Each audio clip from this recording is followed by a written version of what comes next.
Authenticity will take you a very long way in whatever you do, whether it's investors, media, hiring new team members. I think authenticity, that relatability source, is everything. People want to relate and resonate with companies today more than ever before. You are your best version when you're unapologetically yourself, so don't be afraid to bring that to both investors, to media, to new hires, to retailers. The moment you stop doing that is the moment you're losing.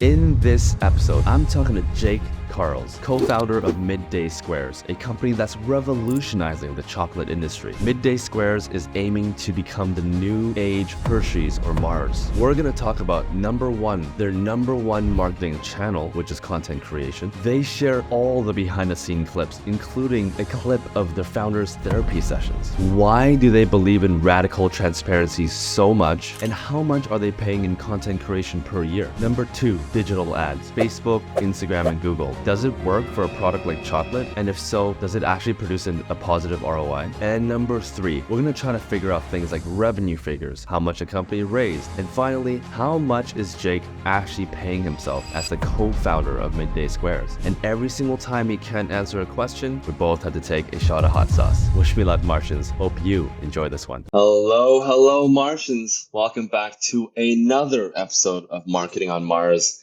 Today we got the founder himself of a company called Midday Squares, or a co-founder of Midday Squares. Midday Squares, basically, if you guys haven't already seen Jake, he's all over LinkedIn. He's trying to build the next big chocolate company. Think of a new age Hershey's or a new age Mars, but more healthy for you. Jake, thank you so much for coming on the show. I'm super fired up to be here. I always love hearing a new age of whatever that is. We're trying to disrupt the chocolate space, build a brand that's culturally relevant, and most importantly, something that actually, tastes good and is healthy for you. Yeah.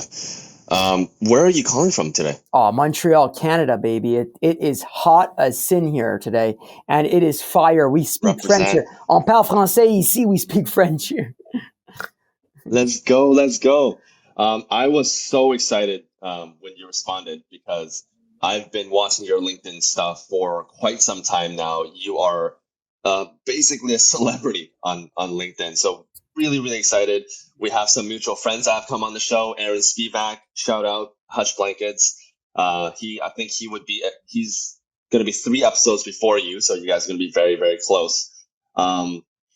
So I've kind of given like a brief little intro. Maybe like tell us a little bit about your story. Like, how did Midday Squares come up, and your whole mission, and maybe a little bit about like what brought you to Midday Square? So yeah, my whole life, I was always like a class clown. I was always the guy in the classroom making noise, getting attention, having fun, doing very poorly academically, and basically failing. I think high school, I was the only kid not supposed to graduate, but I ended up graduating because I got my shit together in the last quarter, But no, I studied to be an actuary. I failed. And the only reason why I did that was because I wanted to show people that I'm actually smart academically, in quotations. And I was miserable. And one day, I'll never forget, one day I was watching Shark Tank, and I applied to every investment banking job I could that summer. Not one accepted me past the first interview. So I got rejected, and I was sulking on my parents' couch because I was living at my parents' house then. And Shark Tank came on, and I watched this entrepreneur. He must have been like mid-50s. He pitched his dream to the sharks, obviously, and he had like so much responsibility, like 2 mortgages, multiple kids. He could barely put food on the table, yet he looked so free and happy. And me, I'm sitting at my parents' house on the couch with food on the table and laundry done, and I'm crying like a baby. So in that moment, I said, fuck it. I realized in that moment, life didn't make sense. The path I was going made no sense. So I decided to finally take like a leap of freedom, and I decided to launch my first business. And my first business was a fitness company. I used to train people outdoors. I used social media, no shirts, loud music, outside, vitamin D, the whole 9 yards.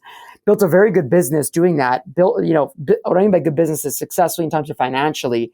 And then I've closed that business after about 2.5 years, and I launched another business, which was throwing parties across college campuses across Canada. And the idea was to sell them clothing as the way to make money after the party. So I have a pop-up shop, sell clothing. And I was such a bad operator that the brand was so hot because the storytelling was good, but the operations was so bad that I actually went bankrupt in that business. And that led me to Midday Wow. Squares. So my sister, my brother-in-law are my partners today, and they're unbelievable operators. And they basically said to me, hey, Jake, we have this chocolate bar idea we've been working on. It's basically a dark chocolate bar meets a protein bar, has a baby, but gets rid of all the junk that's in protein bars and artificial flavors and all that stuff. And they said, we need you to blow up the fucking brand. And I said to them, what does that mean? They're like, just be you. You're a great storyteller. Bring that energy, momentum to the chocolate industry. And that led me in August 2018 to join the company as a third co-founder and launch it. And the idea was very simple. Build this as the next biggest chocolate snacking company, but do it while being a media company. My ask was film everything, show it all, make it a reality show, get the consumers to feel attached part of the business, like as if they're buying from a friend or a family or neighbor. And that way we would build fans. We would build fandom rather than customers. And, 5 years later, we turned 5 like 2 days ago. We're still standing. We sold over 26 million chocolate bars. We're in 7,500 retailers across Canada and the United States. We're a top contender in our category. And we built our own chocolate factory here in Montreal that could do about 50 to 60,000 bars per day. That's wild. That is so wild. And you're like all over. Well, we're gonna dive into everything. We're gonna dive into your LinkedIn. We're gonna dive into Midday Squares and maybe your family upbringing, right? Because you're obviously doing business with your family members. So we're gonna dive into that a little bit. Before we do that, the theme of the show. We're gonna start off the show, and you already know this. I told you a few weeks ago. We're gonna start off the show with a shot of hot sauce. And as the show progresses, I'm going to ask you gradually, oh, you got it, gradually harder and harder questions that you might not want to answer. And every single time you cannot answer a question, I'm going to get pinged from Sophie, our producer, and we're going to have take a shot of hot sauce. So with that in mind, what do you have? What's your weapon of choice? I have a wall back here. So. I chose jalapeno. It's a local brand called La Façon Malt. So it's a French brand here in Montreal. And it's nice. I like green hot sauces rather than the red ones. So I have that. Okay. What are you doing? I'm going to do a red one to just balance it out because it's Christmas. It's not Christmas. It's summertime. Yeah, this one is a red habanero hot sauce from Cancun, Mexico. Mexico. Viva la Mexico. And yeah, we'll start this off. Let's do it. Oh, I don't have no shot glass, but I'm going to take it straight from the bottle. Okay. Yeah. Do you know how to measure out 2 teaspoons? No, we're going to lose control a little bit. All right. Cheers, man. Cheers.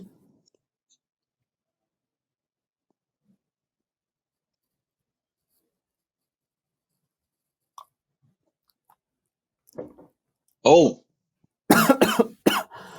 Oh. Are we allowed to drink water? Yeah.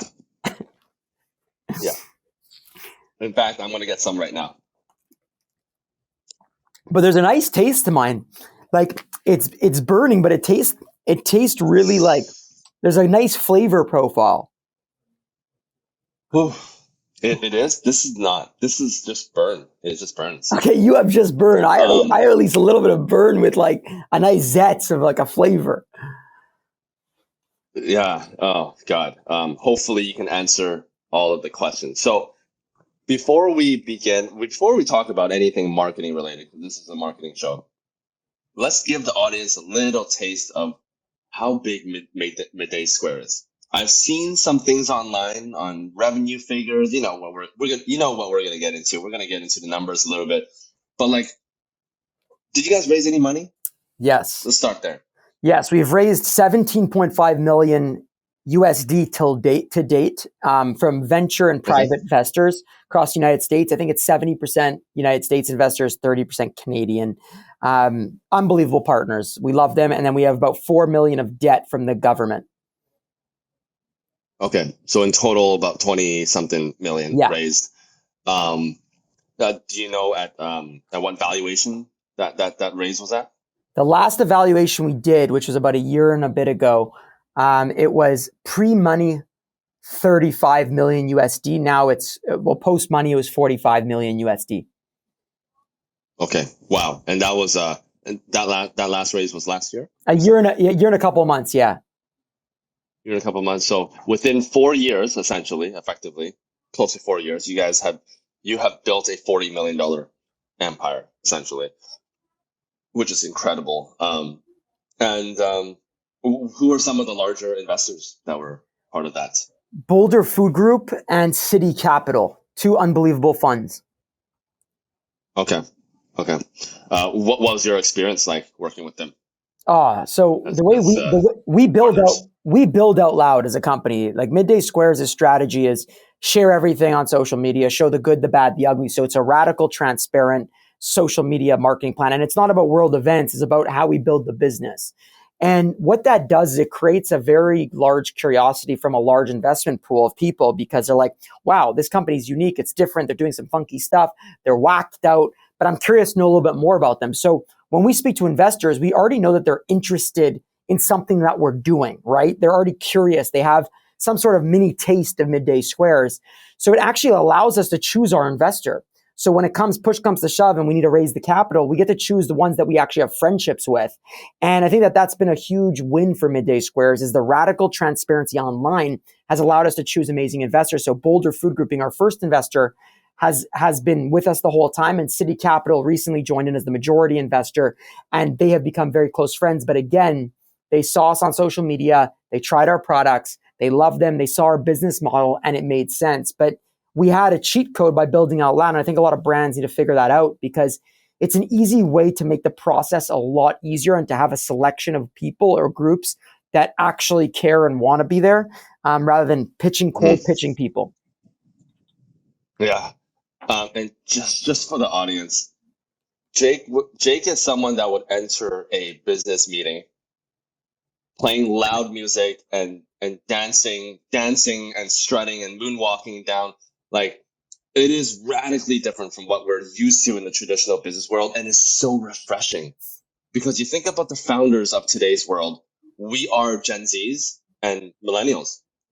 I'm a millennial. You're a Gen Z, No, right? I'm I millennial. think I'm millennial. Millennial. so we're both millennial. Okay, we're millennial, but more and more founders are becoming Gen Zs.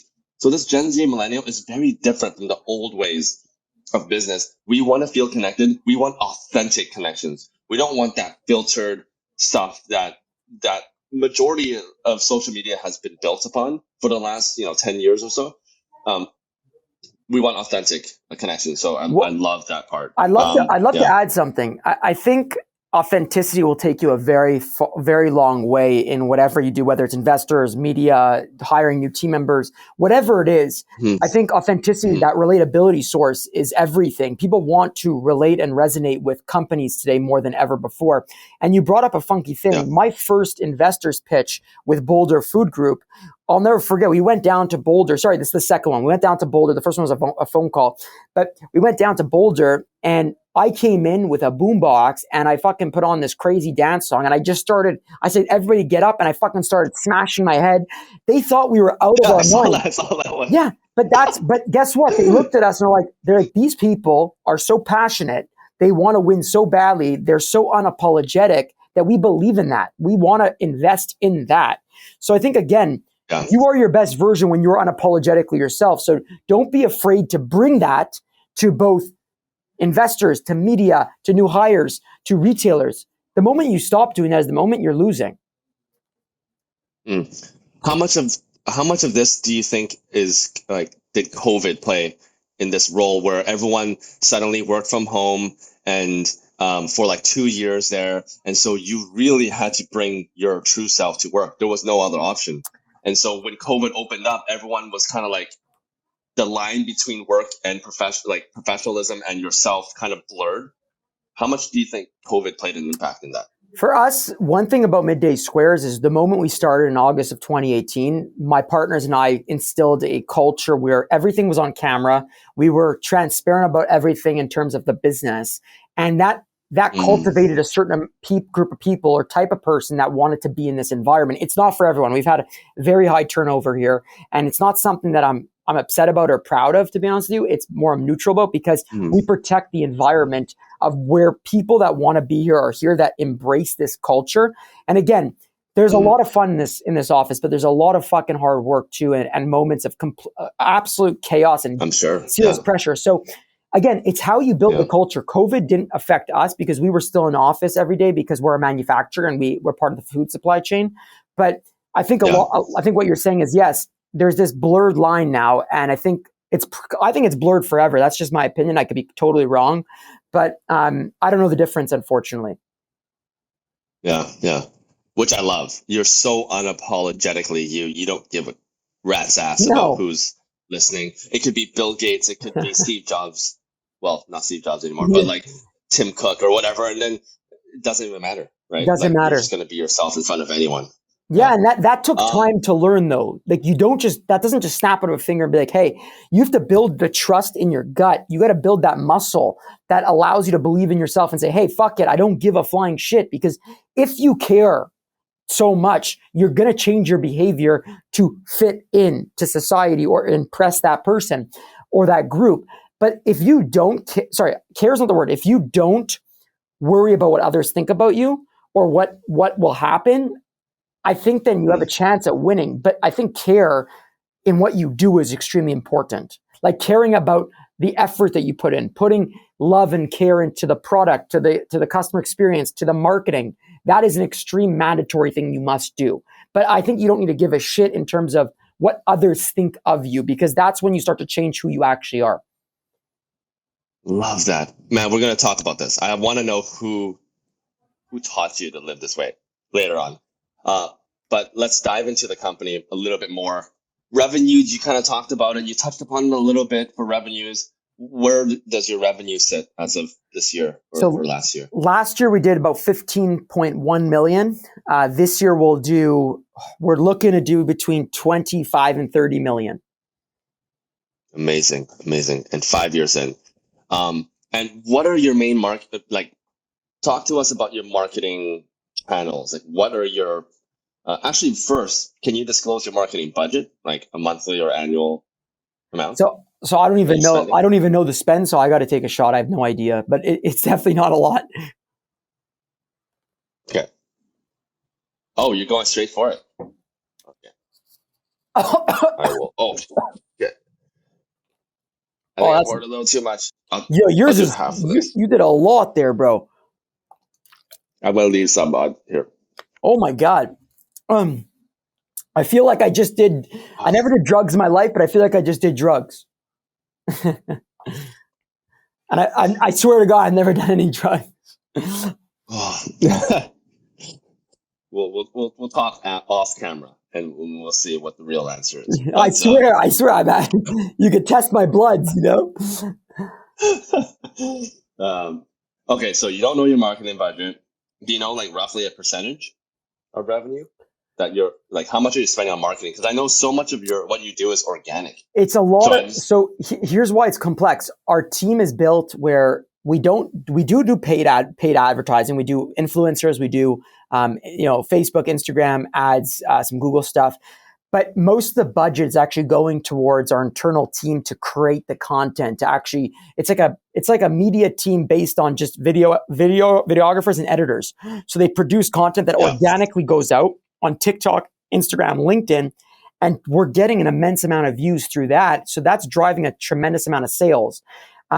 So that's why the percentage is a bit blurred. We're doing a financial raise coming, we're preparing for one right now. So I can actually get you that information after we're done it. Oh, what, you're doing another raise? We're doing one last one. Yeah. Wow. So are you guys technically raising your series B or A? It's a series C, but it's really a series B. It's just a financial thing. Yeah. But we're not raising today. We're starting to prep for the next 8 months, 12 months. Okay. Do you have an idea in your mind how much you want to raise? Between 15 and 30 million. Okay. So another similar round to last one. Yeah. Similar. Okay. All right. So we got Facebook, Google, Instagram ads, content creation, and influencers. Are those the three main buckets that you spend in terms of marketing? Yeah. And if you were to allocate like just rough percentages, like how much are you spending for Facebook, for paid ads, content creation and Paid, influencers? paid ads is about 60%. The rest is influencers are like 40. Okay, and then content creation, Content is that a creation, separate bucket? it's a separate bucket. So one's under performance, one's under just general media. Okay, I see. Okay, um, how much are you spending in content creation? You guys do so much content. Like, Yeah, do you have like a rough idea? we're spending a lot. So we're spending a couple $100,000 a year on the internal creation. Wow, and that's so everything is in house. You don't work with an external third party agency. It's Okay. all in house. Occasionally, we'll do a campaign where we hire a third party to help with certain things, but mostly everything is done in house. Okay, cool. What do you think about when it comes to content creation? Like, what is your philosophy? Is content creation more like demand gen No. for you? Because like, how do you think about content creation? So content creation is just, does the story make us feel something or not? It's that simple. If the story does, it's not about the views, it's not about the likes, it's not about the engagement, it's about how does this make us feel? Does it make us feel an emotion? If it does, then we're going to release that content. For us, our strategy is simple. We film everything that happens here in this business from day one. Shit, my light just turned off. Sophie, does that make a difference? You're good. Okay. I think you're good. Yeah. Okay, so I'll just restart that answer. So basically, long story short, our strategy is very simple. We film and document the entire journey of Midday Squares, the good, the bad, the ugly. And what that does is it creates an immense amount of content. I think we have 35 terabytes to date. What that content's used for is, again, some of the paid marketing team will take from that content creation, but mostly it's going on Instagram, TikTok, LinkedIn, soon hopefully YouTube, where that is for our community to follow along, to be part of, to fall in love with the brand, become a fan. And what it does is it creates an emotion. And if it doesn't create that emotion, then we don't put it up there. So that's how we create the content that we post every day. It shows something that's either really good, like really happy emotion, or really sad, angry. These are the things that we look at in terms of content creation. Again, we'll do campaign videos occasionally, which is like, okay, it's our 5th birthday. We just released a wrestling video. That was planned. The idea was to celebrate our 5th birthday, right? So that was a full campaign. But every other day, it's just simply taking content and sharing it in a format that shows an up and a down. So like a climax and, an ending. And we put those on Instagram every day, typically. Right now we're short staffed, so it's not every day, but Instagram was typically every day or every second day. And then TikTok was once a week. And again, last year, I think we garnered over 45 million organic views. So something we're proud of. What's your top channel right now? Like, what's the GOAT social media channel for you? So TikTok's definitely, from a view standpoint, the highest. I think LinkedIn, by the way, is our best one for our industry professionals. So whether that's buyers, investors, media, journalists, that's where we're getting the most inbound from and actual viewage of the right views. And then Instagram is our base. It's where our base started. It's where our community, engages the most with in terms of deeper engagements. Like I'm talking like DMing. I'm talking about the comments that they put on the post. Like they're very like intimate. It's not like sick video. It's like, no, I've been a fan of yours since 2018. I fucking love you guys, blah, blah, blah. And we engage a lot with them. So we send video chats to them. We do a lot of cool things through Instagram. But again, the one that's growing the fastest is definitely TikTok. I don't get any videos from you, man. Maybe you're just a different person. No, I'll start sending you some. No. Okay, cool. And then so that's awesome. I totally get that. What happens if your investors, like you're getting new investors, and what happens if they're like, man, Jake, you gotta start you gotta give me some KPIs. I gotta know, like, I'm giving you money and you're spending all this money in content. I need some KPIs because I can't measure feelings. What would you say back to that? Or would you just avoid those kind of investors? So completely? The right answer is to find investors that believe in the vision that you created and your motto and who you are. So we're lucky. The people we have part of our company have never said any of that stuff to us. Only one occasion, and I'll tell you the occasion. But basically, these people know how we are. They understand it. And in our term sheets, we've kept control of the decision-making in our favor. We have a majority control on that.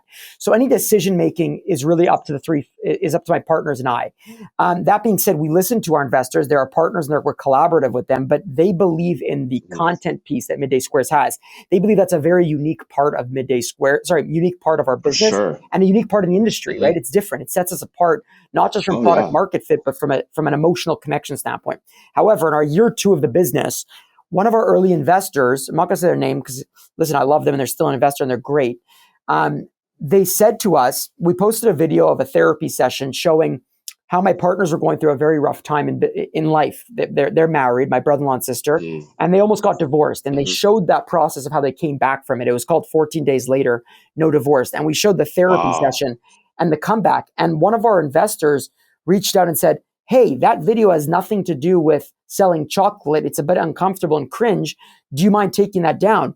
And I responded back to that individual with an email with a PDF of all the messages that happened in the 24 hours from the customers, the fandom, the love, the relatability. The customers were saying, thank you for being real. Thank you for actually sharing what goes on in a business, and we're cheering you on. What we can help. And what it did is it brought together a community. It got people to be closer to our brand. Not that that was the point of the video. The reason why we showed the video is because this is what's going on in the business. This is what we have to deal with. This is the hard shit that you have to see. And then that investor saw the messages and said, hey, holy shit, this actually builds a type of fandom and community where you can get around something and be part of something together. And then since that day, that person has believed in the content more than ever. So again, if I were to give you 2 pieces of advice is choose the investors wisely, do your research, test them during the times of due diligence, test them on, during the times of your engagement. And the second thing is if you do have an experience, explain to them why and make them see results. It doesn't have to be engagements, or like KPIs. Show them how your consumers are reacting, the people that are actually buying your product, that are supporting your business, and how it makes them feel. And then they'll make their own decision after that. So many things I want to dive into. I'm going to try to leave it until then. I feel like we can talk for 3 hours just on this piece alone, because people want to connect today more than ever. And they want to connect with brands even. They want to connect with brands that care about them and not just think about them as just another customer, just another number out of their 100,000. Like, you're actually connecting with them and you're being so transparent with every single piece, everything that goes on in a business. It just goes to show people want to connect now, like genuinely connect more than ever. So we'll dive into that in a little bit. But I want to bring it back to your other 2 channels, Facebook, Google, and Instagram ads. Let's talk about that, and then we'll talk about influencers, and then we'll move on to the next topic. But ads, 60% of your spend is going towards ads. Out of Facebook, Instagram, and Google, which are your top? What's your top performing right now? Instagram is our top performing, then Facebook, and then Google. But we're slowly bringing our ad spend down on that portion. We're shifting it to influencers and, again, to our internal media team. Our internal media team has the most budget, first of all. And it gets bigger and bigger while the other ones get smaller and smaller. And the reason being is the content is already being used from the internal team to be put on the performance. Our performance ads are typically not like, hey, we're selling you a chocolate bar that's vegan, gluten-free, whatever. No. We're selling you on bringing you into the brand. So we show you typically a video, we call it the spite video, and it shows you why we created Midday Squares. It's very humanized. It's very bold. It invokes an emotion that either you hate us or you love us. And what it does, it brings you down the rabbit hole. So it's not so much to sell. It's to bring you into our ecosystem, to turn you into a fan. And that's worked for us since day 1 so far. But we see a direct impact in terms of sales from the influencer work we use. So the people that we work with, the collaborators and our partners in terms of influencers, they authentically like our product, number 1, but they use it, they eat it, and then they tell their base how much they love it and the use cases, and they show where it is in retail. So we actually take the influencers, not just to push our D2C business, but to also push our retail business. We're in 7,500 stores. So we use influencers. Wow. We work with influencers to go to the stores, show where the product is, talk about the product, That way they're bringing their bases to these stores. And that typically works with a national retailer. If you have a retailer that's across the entire country, because that way any one of their base, their followers, or their community can go get it within, 5 kilometer or 5 mile radius. Wow. So hold on, your content creation, you said you're spending about a couple 100,000 on it. And that content creation media team is actually larger than your ads and influencer spend combined? No. So it's going to become larger is what I meant to say. It's not larger yet. It's gonna become larger. Yeah. So Okay. it's like this. So this is the spend, and then this is the content creation. It's eventually going to be like that, right? So meaning that Okay, there's a shift happening because we see more outcome, believe it or not, in the organic creation of our internal content. Oh, for sure. So ads, you said Facebook first, Instagram second, and then Google ads. Instagram, Facebook, Google. Instagram and then Facebook and then Google. Talk to us a little bit about Instagram and Facebook, because a lot of companies, including some of our friends in the DTC space that you and I both know, have been reducing a lot of their performance ads because of third party cookies, and retargeting is just not as good as it once used to be. And it's just overall ROIs or ROAS is just not really there. But you consider Facebook and Instagram still very, very strong. Talk to us a little bit about that. It's not that I consider it very strong. It's we're still using it. We've spent a lot less money than the past. So influencers used to be at 0%. Now it's up to 40. So it's already moving past it, right? It's getting ready to move past it. So we're shifting the budget slowly into the influencer work and then the organic content, creation. But we still use the Facebook and Instagram ads because they still work. And they're bringing in a base that's becoming part of our ecosystem where we engage them with a lot of other stuff. And also we do a lot of email stuff. Email works really well for Midday Squares. Okay, cool. So Facebook, Instagram is going to continue to be less and less and less. Do you have any thoughts? No. Any personal thoughts on Facebook, Instagram, and just performance? I think like our previous friends have said, it's definitely not the same as it was, 100%. But that being said, there's still something there. There's still you can't. It's not worth just shutting it completely off. There's still an amazing opportunity, which I think is people are missing the point. If they just completely fizz it off, there's still a huge base of people on there, and it still works if done right. And again, our ads are typically geared towards storytelling rather than selling. So selling would have worked 5 years ago, 6 years ago, no problem. Storytelling is what makes people feel something, makes people want to be part of. So it's the same strategy. It's a similar strategy what we're doing on the organic content, but we're pushing it out to a lot more people, right? And we've seen success with it. I'm not saying it's perfect because we definitely seen a decrease from what we had at the beginning of this business when we first started, how easy it was to get people, with the retargeting and all that stuff. But we still utilize it, and we're not going to get rid of it ever, or at least for the next 5 years. Yeah. So it sounds like performance marketing was good before because you can always count, what's the result. Now it's more high level brand awareness, storytelling, and then the performance and all the conversions happen later on your platform or through email or, Exactly. We're trying to bring them into our base. The more we bring people into our base, the better, because they have a higher chance of becoming a fan, and a fan lasts a lot longer than just a transaction. Influencers. Let's move over to influencers. You guys are spending a lot more on influencers, like you said, and will continue to increase. What is your strategy when it comes to influencers? Tell us a little bit about your structure right now. So influencers, we love it. We find people that basically have trained their base to be like a shopping channel, a modern day shopping channel. We look for people that are typically have a base that is really loyal to who they are. So they like to follow what they do. We like people that typically have shown stuff in food before. We're working with a lot of young moms, which is really fun.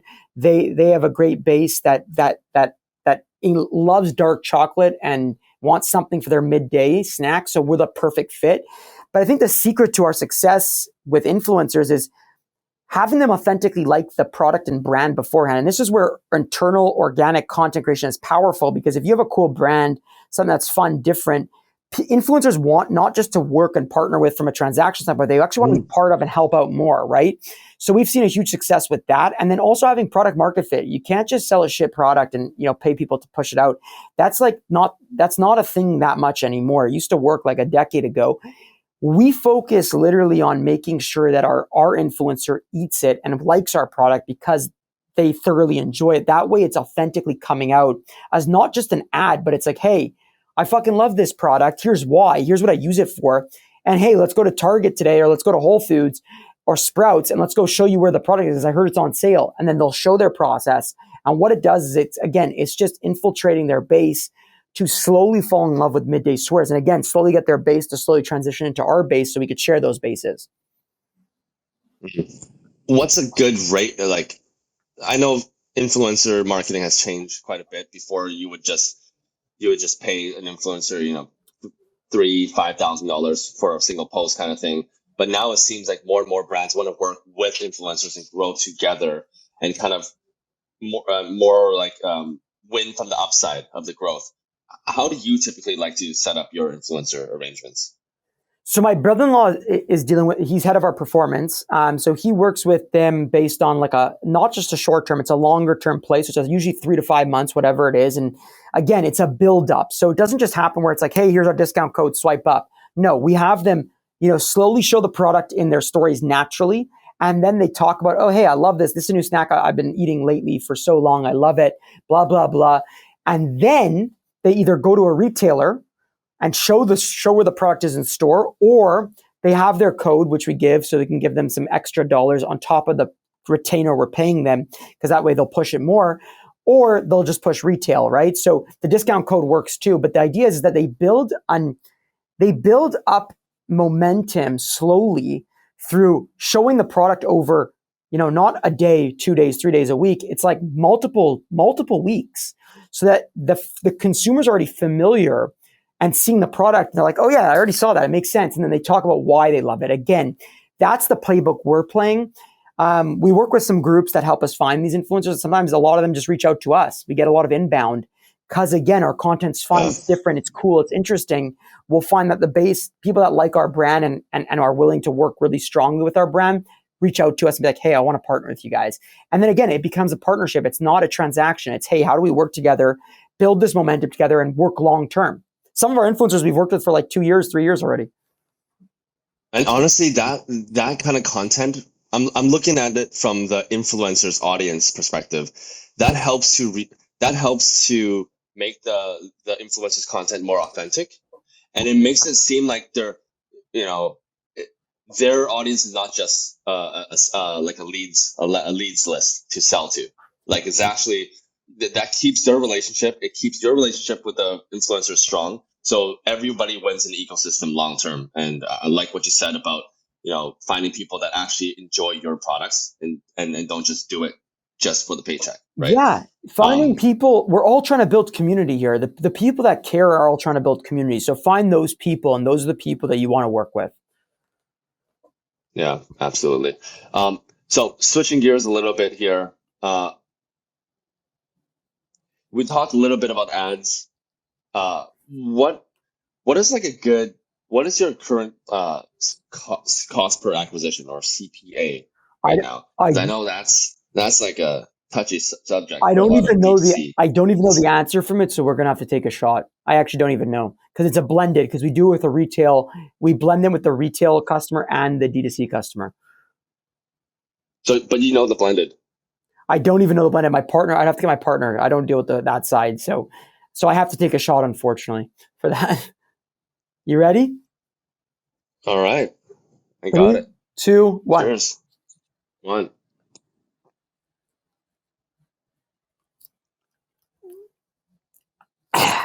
What you're doing is really risky. It could be a lot, or it could be very. Oh shit! Going for seconds. Ooh! No, I tell you, it's like, Mom, I'm famous. It's like caffeine, baby. Okay, so you don't know your CPA. Do you guys, in your industry, or like at least with your investors, do you guys look at LTV? Like what's because that's very like, and then reoccurring customers and Our reoccurring sales. our investor base doesn't sorry, I can't say they don't care for it. For at least for our brand, that's not what they're interested in. For us, they're interested in gross margin, and so more on the Okay. ops side of the business. So our gross margin, profitability, and consistent growth in terms of revenue. Okay. Let's okay. So you don't track LTV. I think we do. Just I don't know the number, but it's not as relevant as for other industries. I believe. I think ours is a little different, and it's a lot harder because of the retail customer. Our business is 70 to 75% retail, 25% to I see. 30% D2C.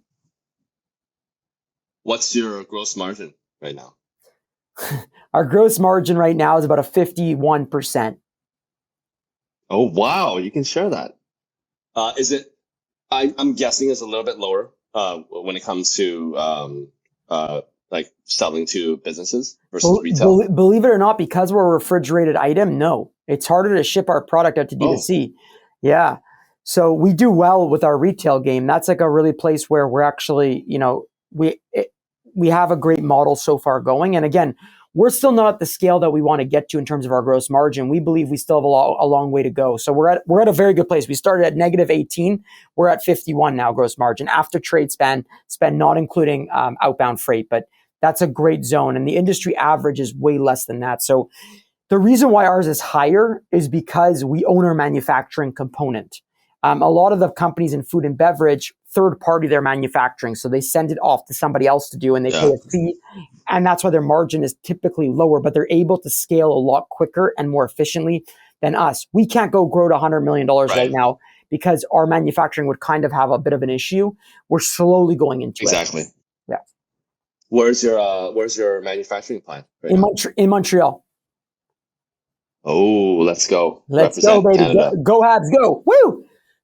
Let's go. Oh, Habs. You're a Yeah. hockey fan? Oh, yeah. Die hard, baby. Die hard. Allez, frappe-moi. When is it going to happen? Oh, when are we going to get another cup? We're not, my friend, for a long time. We're not. I've accepted that we won't for a while. So that's the gig.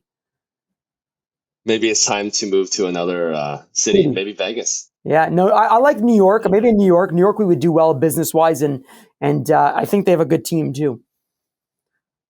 Yeah, they do have they have two teams that are decent. Teams. Exactly. Now. Yeah. Yeah. Okay, so is it fair to say your best performing channel is content creation, like in-house media team? Yes. Or would you consider ads your best performing? I think the media internal creation is our most powerful and has driven the most long-term amount of revenue. Yeah. Yeah. Do you have any like clients or partners that are very large ones that are notable? Like in like clients we sell to? Clients you sell to, like customers or partners, kind of partners that like referral partners that refer your business or whatever. Just any of those kind of. No, but some of the large retailers, no, we don't have referrals, but we do have some of the large retailers that we work with, which we sell our product to, is Sobeys in Canada, Metro, Target in the United States, Sprouts, Whole Foods. These are some of our retail partners that we've had a huge success with and a great partnership. And again, they sell our product. So it's a win-win for both of us. All right. Last question, and then we're going to move to a fun little segment that we created close to when we recorded with Aaron. How much have you paid yourself a salary yet? Yeah, but I don't think I'm allowed to say. But we started getting paid 2 years ago for the first time. So year 3 of the business, we took a salary, minimal salary. It has increased, but we are not the highest paid in the company. My partners and I, we are not the highest paid. I could tell you that. Let's take a shot. So like over 100K, over 200K? I don't know if I'm allowed to say. That's the problem. I don't know if I'm allowed to say, so let's take a big shot on this one. But it's an executive salary, but not on the high end of executive salary, on the lower end. So like 200-300.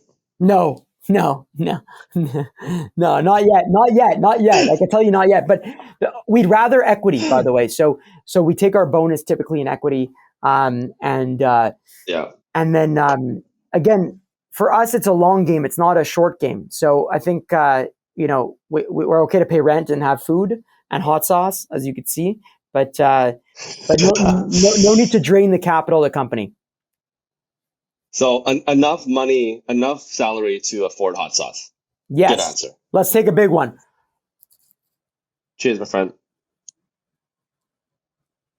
Oof. Dude, you're going in. Oh my God. I'm probably gonna throw up after this. You might need a midday square after this. Cliche. It's midday. Ooh. Ooh. Woo. Okay, so we started this new segment. You're gonna love this. It's a new segment where I tell you a couple of dad jokes, like marketing related dad jokes. Do you like jokes? Yeah. Okay, so I'm gonna tell you 3 jokes. If you laugh, you're taking a shot of hot sauce. If you don't laugh, I will take a shot of hot sauce. So I'm gonna give you 3 tries to not laugh. Okay. Let's do it. All right. I gotta get my delivery. Let's see what you got, All champ. right. Let's see. So I love telling dad jokes. Sometimes he even laughs once in a while. I get you? Uh-huh.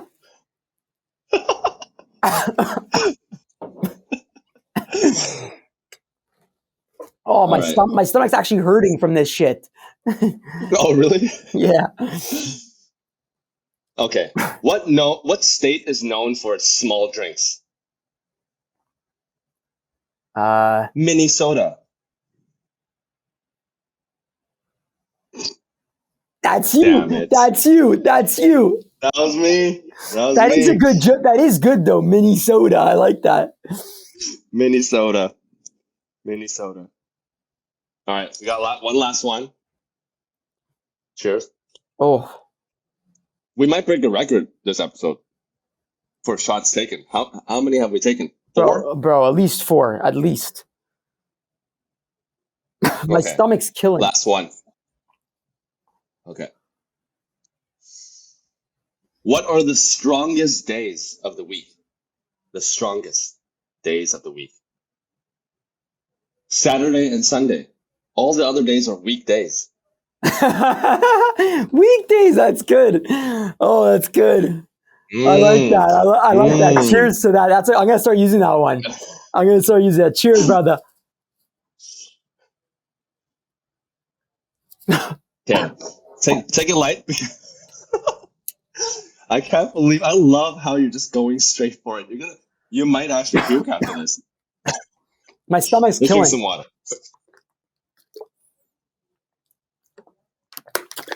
All right. So now we're gonna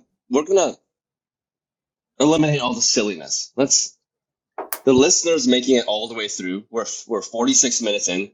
They're interested in listening to what you got to say, and they're probably interested in you as a person.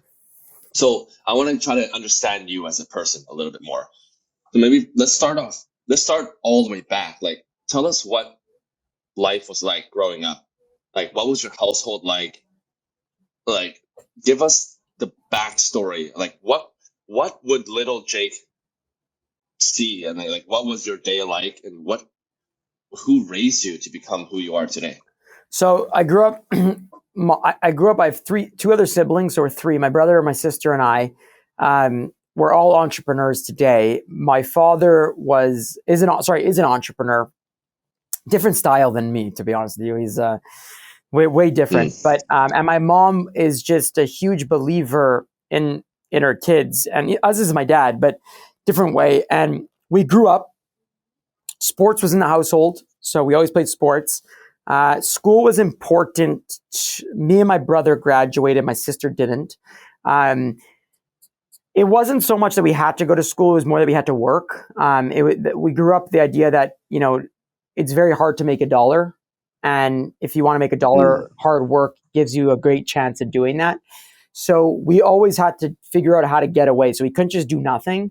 So we had to always mm, do something. And I think that our father being strict on that end was really helpful to see that if you do work hard and you hustle and you care, you get to build something that you potentially love, something that feels like freedom as well. And that's what he taught us. And our mother was really there with us during all our adversities and our moments, and like always lifted us back up, always when we got knocked down, and was a backbone. And she works with our company today at Midday Squares. She works for us. And so we mm. grew up in that type of environment. And listen, we all did pretty badly academically, but we all have this work ethic that's extreme.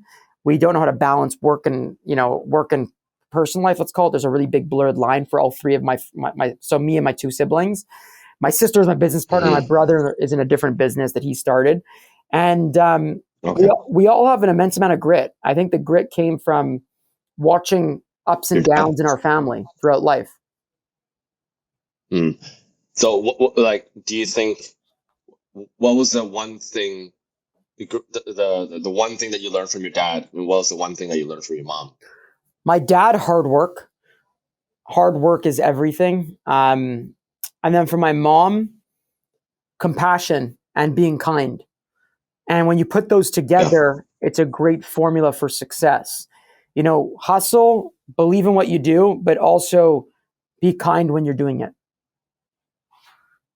Who'd you learn all your dance moves from?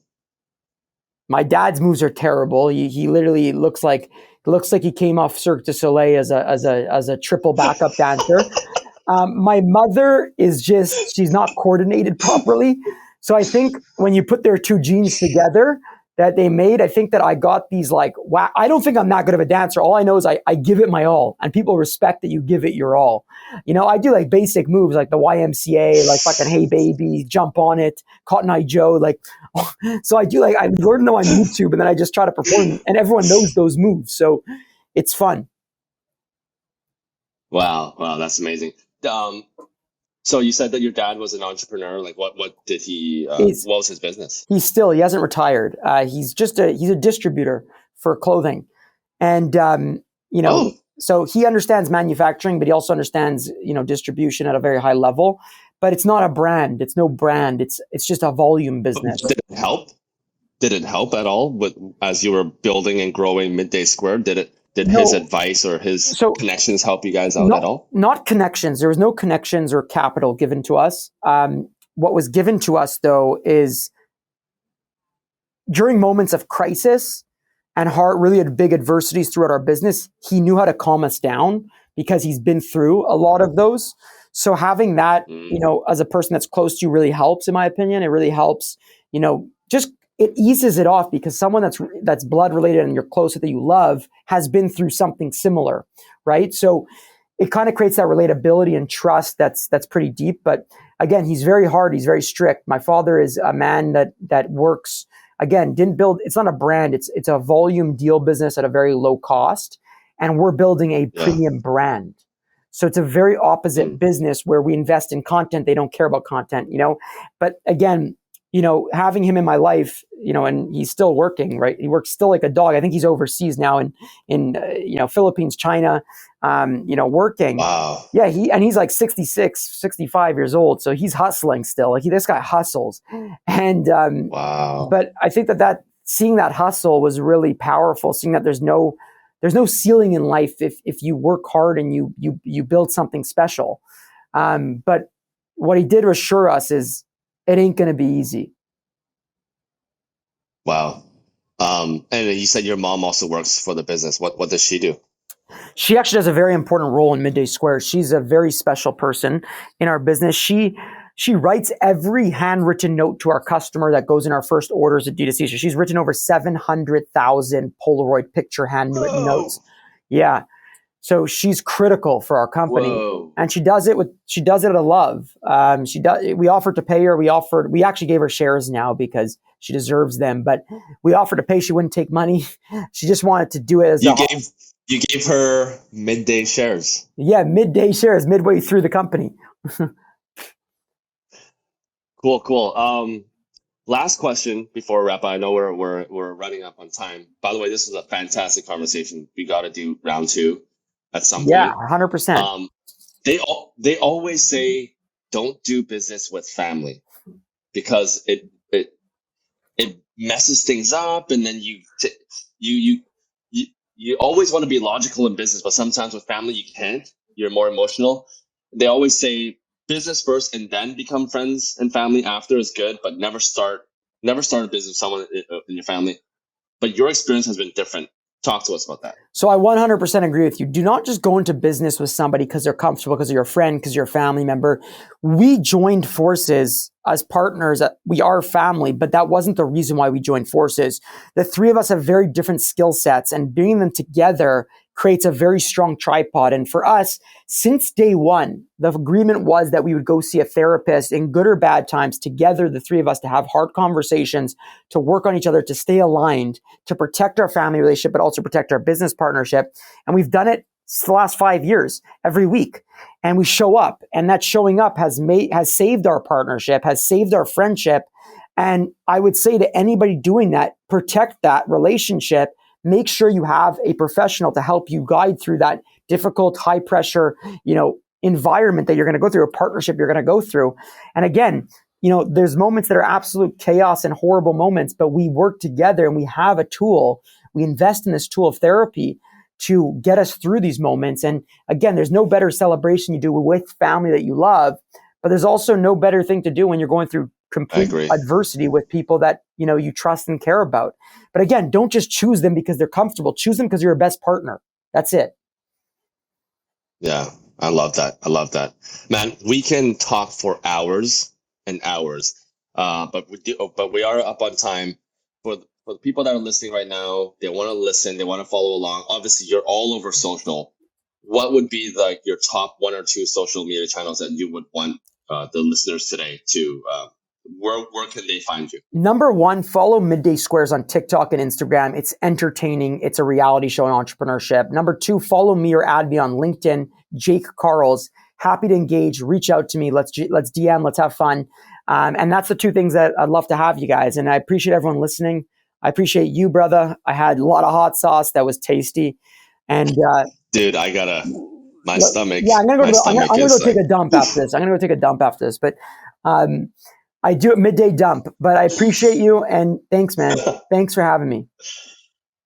Thank you so much. We're definitely gonna have to get you back for round two. Appreciate you, brother. Woo. Hey, hope you enjoyed that episode. I know I did. My mouth was burning on fire for about 30 minutes there, so I had to take a quick break before I recorded this, but I really just wanted to say thank you for tuning in. Most of us work at home nowadays, and we're all just in our pajamas, in our t-shirts, and in our hoodies. It just feels really fun and really light, and that's the kind of vibe that I'm trying to give. If there's anything that you want to add into the show, new segments or new topics to talk about, feel free to throw it into the comments below. Thank you so much again. Would not be here without your support. Until next time, peace out. Hope to see you soon.